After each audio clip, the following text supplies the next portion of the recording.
Welcome to the grand finale of the world's biggest cooking competition. 3 of the best home cooks in America will go head-to-head in the most intense battle of their lives. This is the culinary event that we've all been waiting for. The MasterChef finale.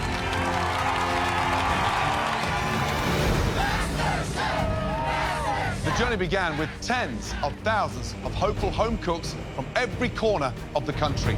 We searched high and low, all in hopes of finding America's next MasterChef. Woo! You can't teach that. It tastes delicious. The home cooks that were good enough to win a white apron then began their culinary journey of a lifetime. Please welcome Wolfgang Puck! This year, the home cooks had the honor of working with some of the brightest stars in the culinary world. Waste no time. Let's go. They endured intense pressure. David. Forget it. His apron is off. He's leaving. Nathan, vocal, come on. Nathan, I need you to... Oh! Bride and groom, where is it? In the most difficult challenges the competition has ever seen. These guys put their lives on the line. Now get real or f off. The caliber of talent was bigger and better than ever before. This is MasterChef cooking at its absolute best.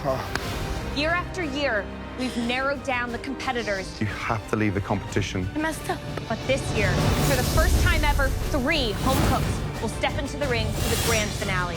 But only one will be crowned America's MasterChef.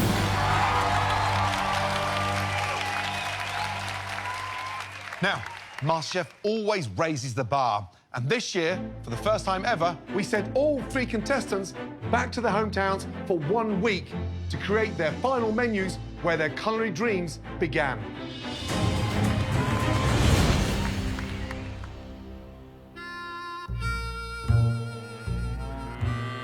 To make sure the finalists were using their time wisely, we paid them each a surprise visit, beginning with Brandy in Irvington, Kentucky. Kentucky. We are in the middle of freaking nowhere. I've got no signal on my phone. The GPS is not working. I've got to rely on the maps. At least put a good song on the radio. There's no reception. Is there any way we can go a bit faster? I can walk quicker with one leg. The speed limit's 60 miles an hour. 32 is fine. It'll be dark by the time we get there. So finicky. Can I drive, please? No. Here's the school. Irvington Elementary, where Miss Brandy Mudd teaches. So if we have a whole number and we divide it by a mixed number. It's been so long since I've been with my family, my students, and being back home has really given me a breath of fresh air that I need to really motivate me to do well in the finale. Dad said. Miss Mudd, hello. Good morning. So sorry to disturb the lesson. I had no idea. Whoa! I cannot believe Gordon Ramsay and Christina Tosi are here right now. You've all got the rest of the afternoon off. I've been training, I've been practicing, and I can't wait to show the judges what this Kentucky girl has up her sleeve. So we're dying to find out about this menu. Well, I've tried to stick with my Southern roots, but I want to go upscale with all of it, and I want to show how much I've grown in the MasterChef competition. You know, I love the play on sweet and savory, and I've really been working on my plating because I know that you eat with your eyes first. Coming back and having that downtime, how are you feeling? You know, my sons really needed me while I was gone. You know, I sacrificed a lot to come out there, so it's been great to be able to be home and see them again. What would winning mean for you? I did this for myself, but really I did this for my students and for my kids because I wanted them to see that no matter if they come from a big city or from Irvington, Kentucky, you know, that they can really accomplish anything that they want. Listen, make sure you give it your best shot because this is going to be the most demanding finale ever. I'm super pumped and ready for this. I have 24 students in my whole entire town counting on me to win this trophy. I'm gonna go in there and I'm gonna bring it and I'm gonna show everybody that I have what it takes to win this competition. Take care. See you back in the kitchen. Next, we travel to Las Vegas, the hometown of both David and Sean. First, we visited David to see how his menus were coming together. Are you happy I'm making salmon? Yeah. I have an amazing 5-year-old daughter, Liliana. I've really missed her so much. I wonder if he's cooking. She truly kind of grounds me and shows me what I'm fighting for.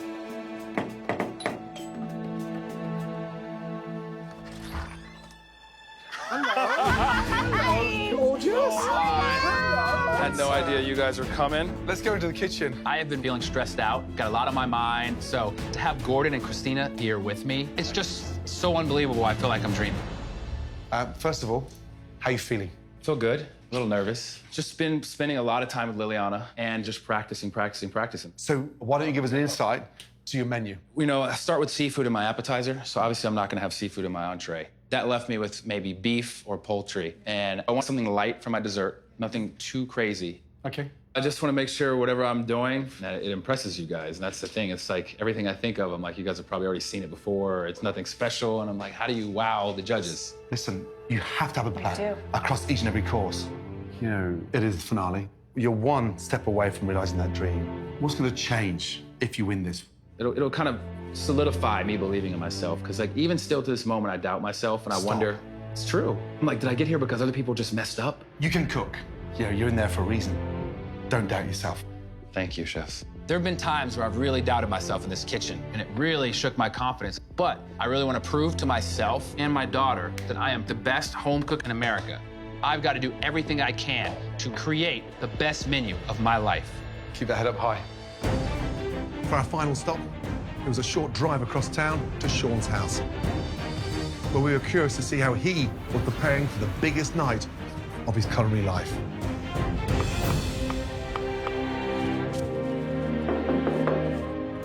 Good morning. I knew it. How are you? How are you guys? Something smells good. How are Great you? to see you. Ah! Wow. Right. First of all, good to see you. How have you been? I've been busting my butt in this kitchen, chef. Really? I've been wearing this kitchen down nonstop, and I'm ready to get back and take home that trophy. What do you have planned? I've got some crazy stuff in store. I wanted to kind of go broad Asian, all those really super big, smoky, bold flavors in there. And I kind of want to use some liquid nitrogen. Wow. So, I mean, you're going out there. I mean, this is... I'm going big, chef. I took risks the whole time. If I'm going to win this thing, I'm going to win it with risks. Chef, I've grown so much. Like, I've been DJing for more than half my life, but I don't feel like I've had a unique voice. And I've found my passion in this competition. I've found how much I love being in the kitchen, and I'm finding a unique voice with food. Now, how's Mum? Mom's amazing. What's the message she's sending to you? Stay confident, and sorry. You know how I am with Mom. You're an inspired guy. Mom Yeah. means a lot, and from Yeah. what I can also tell, There's Dad. Dad. Yeah, that's my dad. He's gonna be with me. Losing my dad was tough. He was my inspiration as far as pushing me to follow my dreams. So I came into this not just for me, but for my parents. I miss them every day, and I'm hoping and praying that I can make them proud. I'm gonna attack this finale like I've never attacked anything in my entire life. You've got one final shot at this. Yes, chef. Bring everything you've got. I will, chef. I am going to be America's next MasterChef. Our first finalist tonight is David, a 35-year-old professional poker player from Las Vegas, Nevada.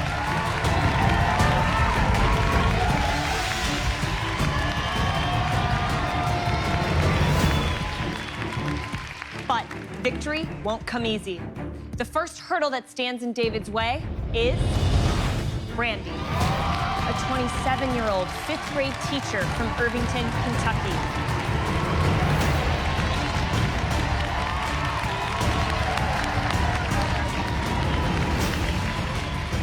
Completing the lineup tonight is Sean, a 33-year-old DJ from Las Vegas, Nevada. Woo! Woo, let's go! Come on!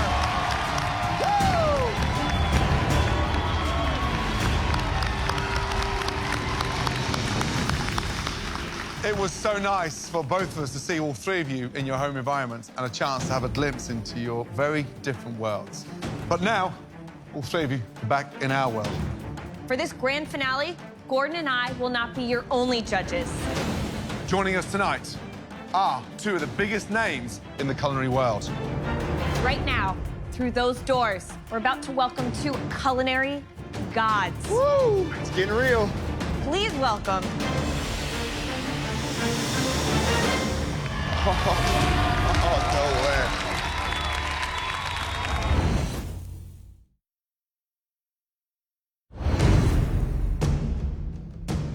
David, Brandy, and Sean. For this grand finale, Gordon and I will not be your only judges. Please welcome two culinary gods. No way. Chef Danielle Balut and Chef Wolfgang Puck. Hello. What's that, Chef? Hello, Gordon.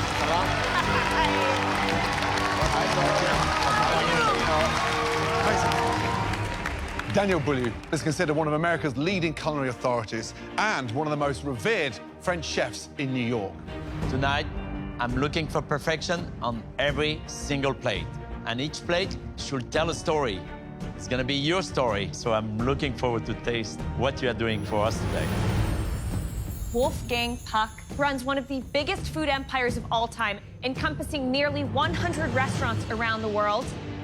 Wolfgang was in this kitchen at the very start of your MasterChef journey. I want you to show me how far you have come since you first arrived in the MasterChef kitchen. Wolfgang, Danielle, it's an absolute honor to have you both here tonight, and your feedback is going to be invaluable. Now, throughout this competition so far, you have all overcome every obstacle, including some of the most talented culinary opponents this country has to offer. And tonight, they have returned to cheer you on.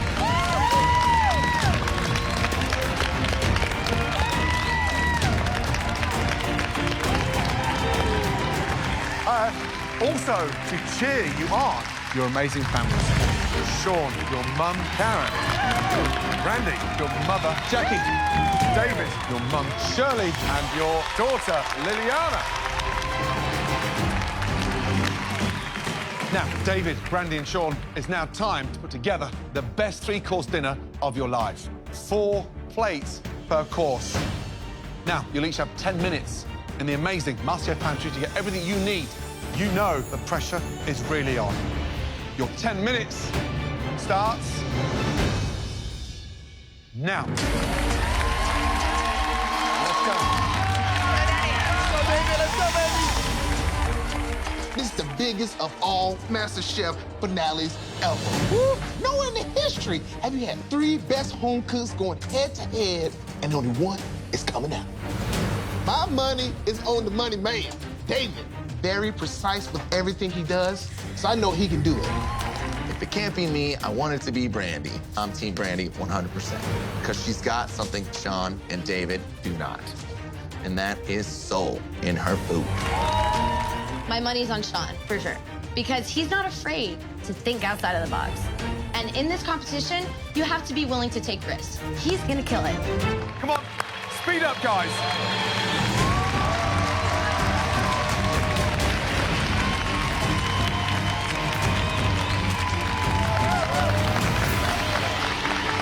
Let's go.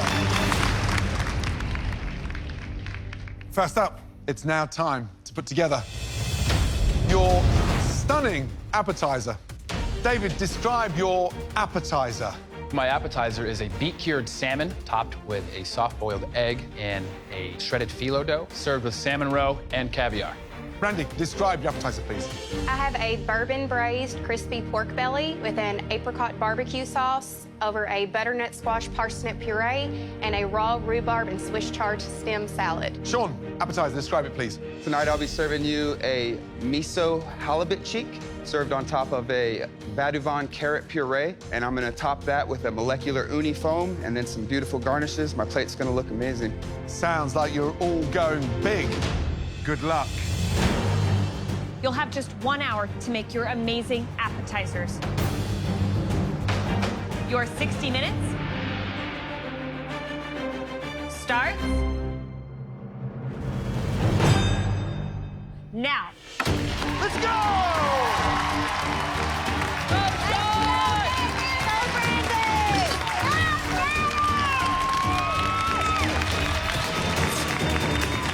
Well, so this is it. 3 incredible cooks.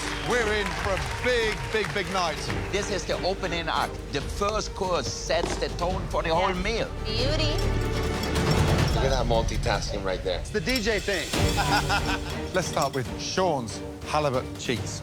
Does it spoil it, veau de vin, miso, the foam? I mean, are we going too far? No, I think veau de vin is the lightest curry you can find with the undertone of like toasted onion, and I think it could be interesting. I think it can't be too far very easily because halibut cheeks, they're very delicate in flavor, so you really have to bring that together really well. Woo! Brandy couldn't be more different from Sean. She's chosen to cook a pork belly. She only has 60 minutes. How is she going to get it to be luxurious and tender in all of the ways that chefs expect?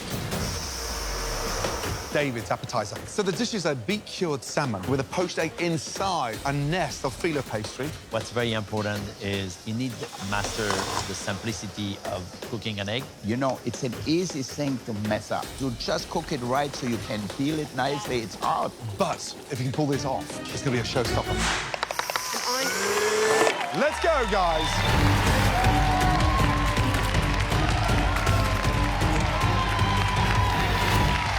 Right, Sean, how are you feeling? I'm feeling good, Chef. What do you have in that jar here? This is seafood stock. This is going in my uni foam, and I'm going to foam it at the very last second. What are you cooking there? This is the Badouvan carrot puree. What are you doing here? Pickled mushrooms, Chef. To give it a little bit of vinegar kick there for you. Now, very interesting. A lot going on there. Why is something so complicated? Chef, have you known me to not take a risk? Yeah, but there's 3 courses. But this is MasterChef finale. We got to wow you on all 3 courses. I'm excited to taste your dish. I'm excited for you to taste it, I Chef. see a lot of contrast, like texture, flavor, and... I really wanted to give you my journey here in MasterChef, and I think I'm going to be able to pull that off for you. Give us an insight behind your passion. I'll show you. This is my father. I lost my dad a few years ago. And this is a big moment in my life. So I've got him here with me. Good man. Good luck. Come on, let's go. Let's go. Let's go. Halfway, guys. 30 minutes remaining. Come on. Hello, Brandy. Again. How are you? Now, you're from Kentucky. Don't you got to put a little bourbon in it or something? There's like bourbon in here. There's bourbon in there. I've got bourbon over there. Okay. What element of the dish for you are you most worried about? Is it the texture of a pork belly? That's definitely what I'm most worried about, is that pork belly being pork tender. But this is the finale, and, you know, it's go big or go home. Brandy, stay focused. Good luck. Thanks, Chef. Bye, Brandy! 20 minutes remaining.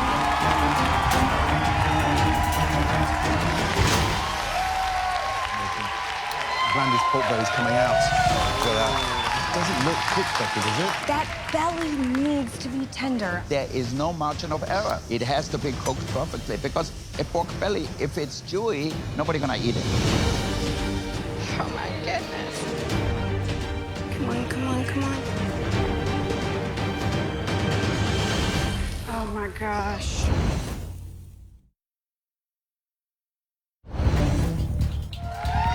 Brandy's pork belly's coming out. There is no margin of error. It has to be cooked perfectly because a pork belly, if it's chewy, nobody's gonna eat it. Oh, my goodness. Come on, come on, come on. Oh, he's tender. Come on, guys, seriously? That is beautiful. Look it. Whoa. I'll save you guys some. 15 minutes to go. You gotta move.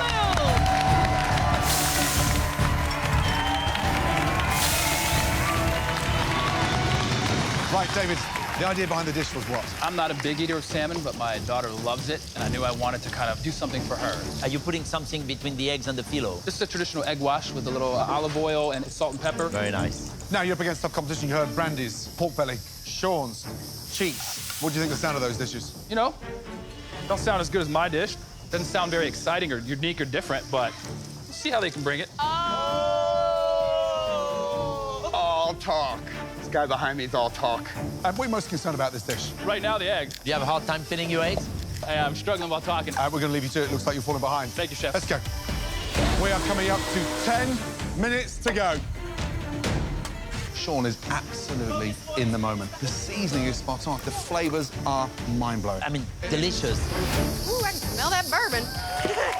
Brandy. We saw her cooking her pork belly in her pressure cooker. She's got beef stock in there, some garlic, some whiskey.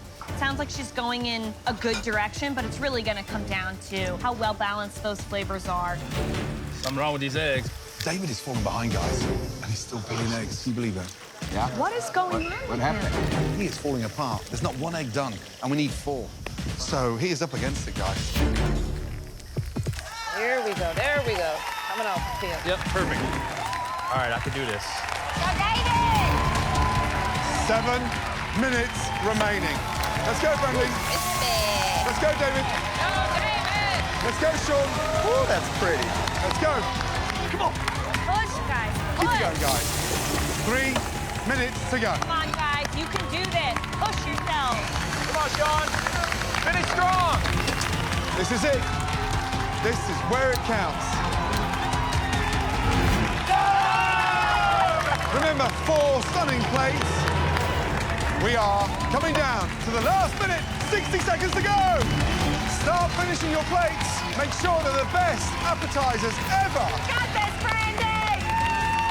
Come on, David!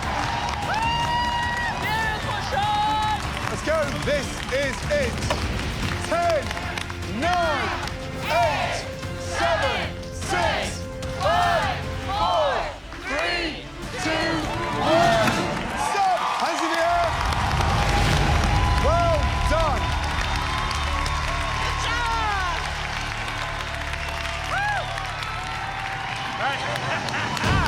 An incredible 60 minutes. Sean, Brandy, David, please, very carefully bring those stunning appetizers down to the front.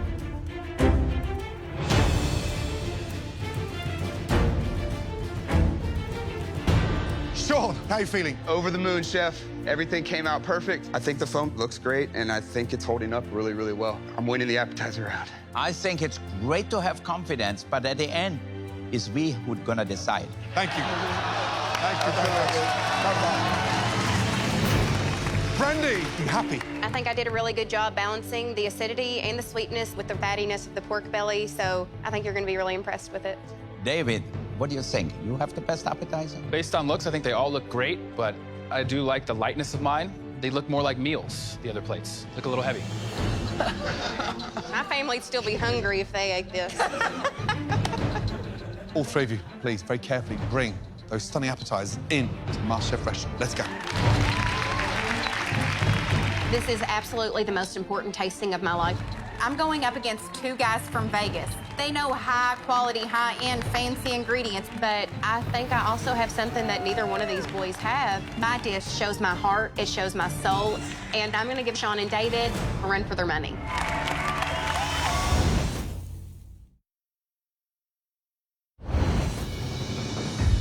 Well done.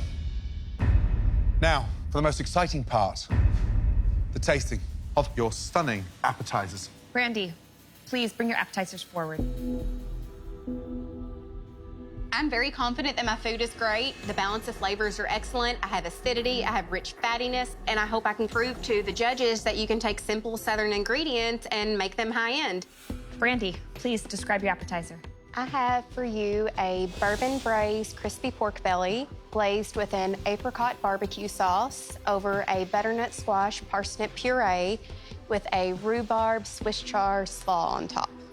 Looks beautiful. The colors are very stunning. They pop. Thank you, chef. Why did you choose to plate the pork belly the way that you did? I wanted to take a really cheap cut of Southern meat and show how it could be elevated into something more. It's kind of like I put myself on the plate. I came here as this small-town Southern cook, and you guys took me and molded me and elevated me into something more. I'd say that's a pretty tender pork belly. I was worried that it would be luxurious and rich in a way that would weigh me down, but the acidity, the sweetness, and the savory nature of that very tender pork belly are executed very well. Thank you, chef. Why parsnips and butternut squash at the same time? Completely 2 different vegetables. But they taste so good together. Just ask Daniel Boulou. After having tasted my puree, what would you do? I think it's hard to tell if there is butternut squash as much as it's hard to tell if there is parsnips. But the 2 together give a flavor. Mais non, arrête. And the acidity. No, but why are you against parsnip?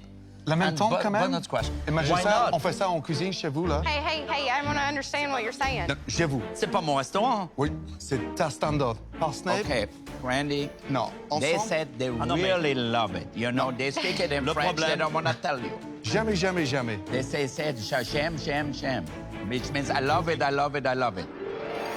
Oui. Brandy, I love your dish. It was very refreshing for a piece of pork to be braised at the end, glazed like that. You know, I tell you, no matter what Gordon thinks, to me, it's a very well executed dish. I think the puree is really perfect. Why? Because the parsnips give it consistency. They have starch in it and also sweetness. So to go it together, it made it actually creamier than just the butternut squash. And I really thought I don't gonna like the raw rhubarb. And I actually like it a lot now because it gives the dish some freshness. Thank you, Chef. Brandy, first off, pork belly, delicious. Let's get that right. Nailed beautifully. Glazed, sweet, unctuous, sticky, really beautiful. Thank you, Chef. Puree, it's a no-go because you can't identify what it is. And that's the issue. So it looks beautiful, but it doesn't give anything to the pork belly. But you nailed the protein 100%. And rhubarb, I'm going to use that. I will put pork belly and rhubarb on my next menu. You've just created something seriously, seriously exciting. Well done. Thank you, Chef. Good job, Brandy. Good job, man. David, please present your appetizers. Let's go. My entire dish hinges on one simple single ingredient, the basic egg. The egg is what gives it the look. It shows the technique in the cook. If this egg is not cooked to perfection for these judges, thank you. My MasterChef dreams could be over in the first round. David, please describe the dish. Chefs, for you today, I have beet-cured salmon topped with a soft-boiled egg and a shredded phyllo dough topped with salmon roe and served with a little dollop of caviar. David, I looked at the dish and I thought, damn, caviar 3 ways. Screams a quail egg. Why a big egg? And why so in your face? Once you cut into the egg, the yolk kind of gives it a little bit of moisture. It runs over it like a sauce almost. And I just really felt that the dish would go well with it. You served 4 eggs to us and you never tested one. How'd you know they're cooked beautifully? This is the finale. It's no time to play it safe. When we cut into those egg yolks and they're not running, it's game over.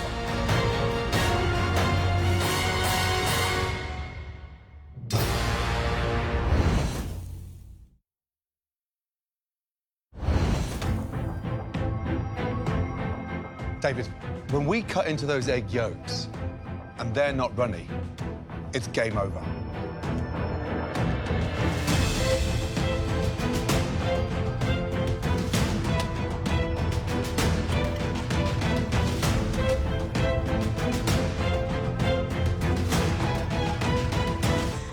You've nailed it.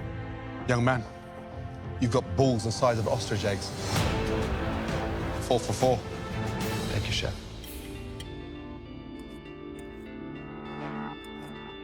It's a very interesting choice of an appetizer for sure.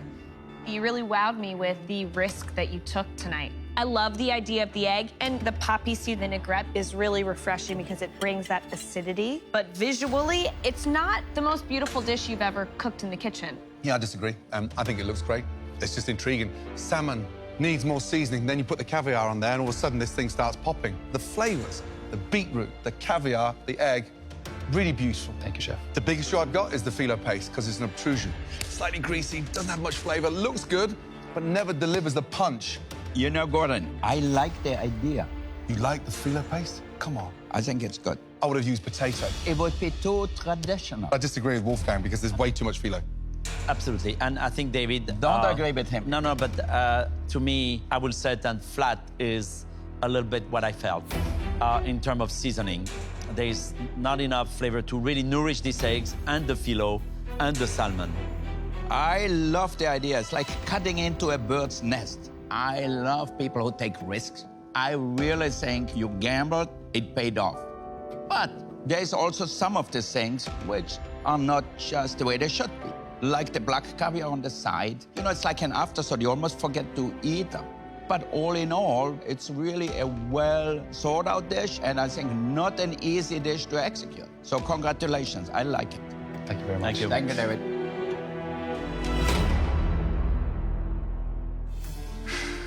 Sean, please bring your dishes up. I'm so proud of this dish. I've put my heart and soul on that plate.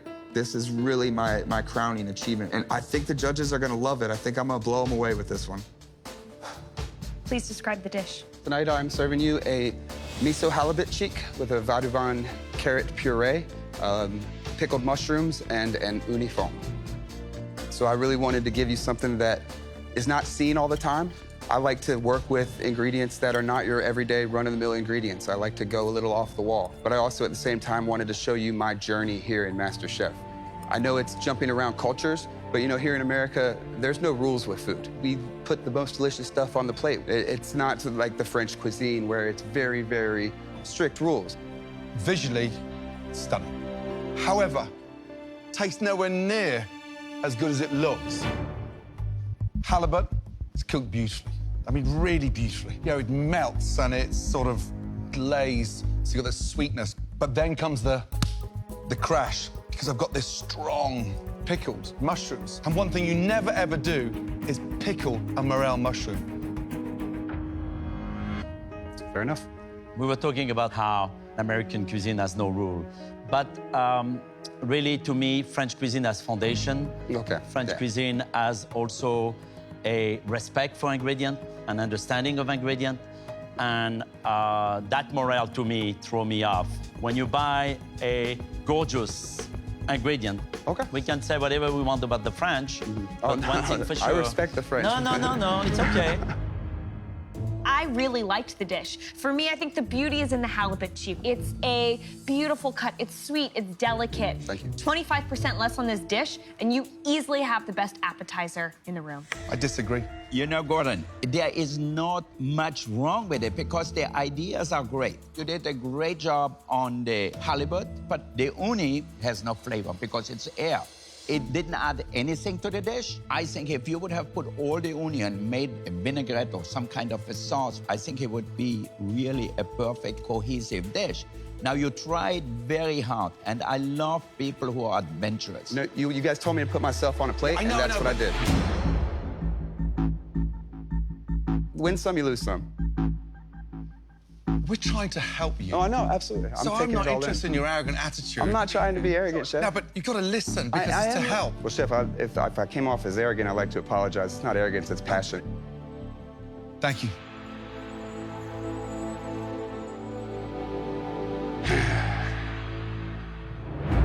Sean, Randy, David, please go back into the kitchen and get ready to start cooking your entrees.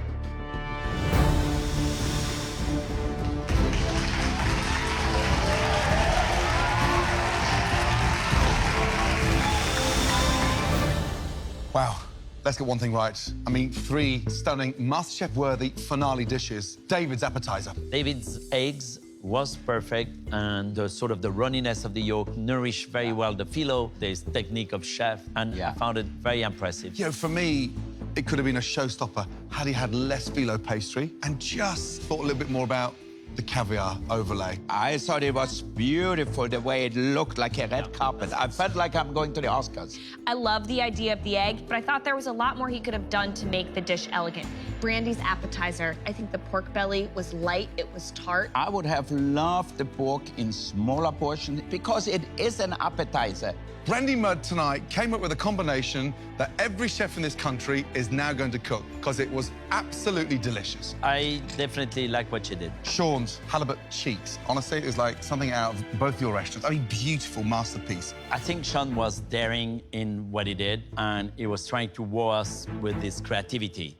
I think that the issue with Sean's dish was he lost his focus. He was so intent on doing so much over 60 minutes. I don't know what went into Sean's head to pickle the morel and the mushroom because they tasted like vinegar, and it made no sense. I still think it's anyone's game. But I'll have the disadvantage because of my freaking appetizer. I'm on the bottom as far as appetizer goes, so if this entree doesn't blow them out of the water, I'm done. Game over.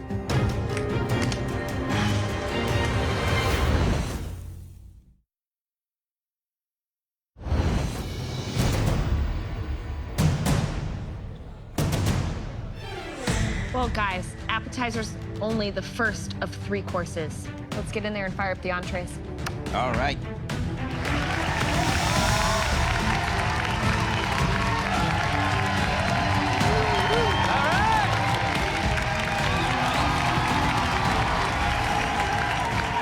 David, Brandy, and Sean, it's now time to get started on those incredible entrees. Your 60 minutes starts now. Keep it going, guys. The best that you've ever done. Come on. Wow, this is it. Round 2. This is the course that will really solidify their position in this competition. Go, David! My entree is Savoy cabbage wrapped guinea hen and foie gras with a yellow wine and morel cream sauce served with sauteed fresh morels and thumbelina carrots. Got this, Brandy! I'm making a cast iron skillet seared duck breast over mixed greens cooked in andouille sausage with a blackberry demi sauce and ramp hush puppies. I'm making a beautiful ancho coffee rub venison loin with a plum truffle demi sauce, roasted balsamic cipollini onions, and roasted fiddleheads. 45 minutes remaining. Come on. Go, David! Let's go! I keep thinking I'm burning something. Right. Sean, how are you feeling? Good. Getting my head back in the game. What are we doing there? I'm smoking some plums to kind of give it a smokiness to go with my plum demi. It sounds amazing, but I can't quite believe the extent you're going. Are you pulling it back a bit? Are you reining in, or are you going all out again? I took in every piece of advice you guys gave me. Like, that's why I'm pulling things out and changing some things around on this dish. I want a dish who really works together as a whole. Yeah, this one's going to come together. It's going to be woodsy. It's going to be natural. It's going to be smoky. Remember the venison, cook it just right. Yes, sir. Because that will take you down. If you overcook the venison, it's over. Venison's going to be Game over. Right, young man. Good luck. Good luck. Smells delicious. Thank you, chef. Halfway, guys. 30 minutes gone. 30 minutes remaining. Hello, Brandy. Hey, how are you guys? How are you? Oh, hush puppy. Yes. I love that. Now, what inspired you to sort of bring those very, very traditional hush puppies high-end with these ramps? I'm trying to show how you can take simple Southern ingredients and you can really elevate them and turn them into so much more. What do you think your biggest challenge is in the dish? Definitely the duck. It's got to be beautiful, it's got to be juicy and tender and cooked exactly the way you want it. And if that's messed up, my dish is messed up. All right, Brandy, good luck. Thank you, Good. chef. Thank you. 23 minutes to go. Come on. Go, David! Beautiful, David! Good job, David. Good job, David! Hello, David. How are you? Good, chefs. Now, this is where it all counts, the entree. How is this one going to nail it? How are you going to have the advantage over those two behind you? Well, I went with a play on a traditional, amazing French dish that I think you guys will love. Now, how you check your foie gras in there? How is it going? I've got a timer. I've got about 2 minutes. I've made an extra one so I can kind of pull it out and test one. A technical guinea hen. You've got the foie there, you've got the cabbage. Difficult to nail, so you've got to be very careful. It's all going to come down to your execution, your timing. Good luck. All right. Good luck, David. 15 minutes remaining. Come on, guys. Beauty, Sean. David! Looking good. Yay, Brandy! Looking golden, baby. Sean's venison. I mean, there's a lot going on there. Again, I think maybe some flavors where you think why you have ancho chili and truffles mixed together. Here's the bottom line. Sean, right now, with his entree, needs to blow us away. Otherwise, his chance to become America's next MasterChef is gone. Now, Brandy's entree. Yes. Duck is hard to nail. Absolutely. You want to have the skin crispy. You want to have the meat tender and Yes. pink. She's got her work cut out because duck is very unforgiving. 30 seconds over, and it's dry. Close. David's entree, the preparation of that guinea hen, very technical. Now, I can't see them cooking in that short period of time. He has to nail the cooking of the guinea hen. You know, guinea hen gets dry. Yep. If it's overcooked. This is a tough one to pull off. Woo! 4.5 minutes to go, guys. Come on. Got to start plating, guys. That's beautiful. Look at Sean, the way he's plating there now. Look at the artistry on Sean's plate. Come on. Oh, Lord, Lord, Lord, Lord, Lord. All right, David, let's go. Let's get it on the plate, baby. Oh, Lord, Lord, Lord, Lord, Lord. That one's no good. What happened? Wow. Brandy's in front with her plating. David is the one falling behind. He's got nothing on the plate. He's got to go, guys. Yeah. You got This is it. 2 minutes to go, guys. Nail this, and you may just be America's next MasterChef. Keep it going, guys. Yay, Brandy! Use every second, Sean. David! Come on, down to the wire. Come on, guys, keep it going. Great job. Come on, speed up, guys. Come on, guys, please, finishing touches now. Come on, stop the whole plate. He's flustered. Look, he's all over the place. Here we are. 60 seconds to go. Let's go. Come on. What is he doing? He's falling apart. I don't think he's gonna finish on time. Oh, David. Next time, the world's biggest cooking competition continues as the 3 best home cooks in America battle it out over the final 2 courses. Come on, Sean! All ending superb. This is stunning. I'm blown away. This might be it. In the closest result. Who's your choice? In MasterChef history. Wolfgang. I don't know. Damn. The winner of MasterChef is... 1 potato, 2 potato.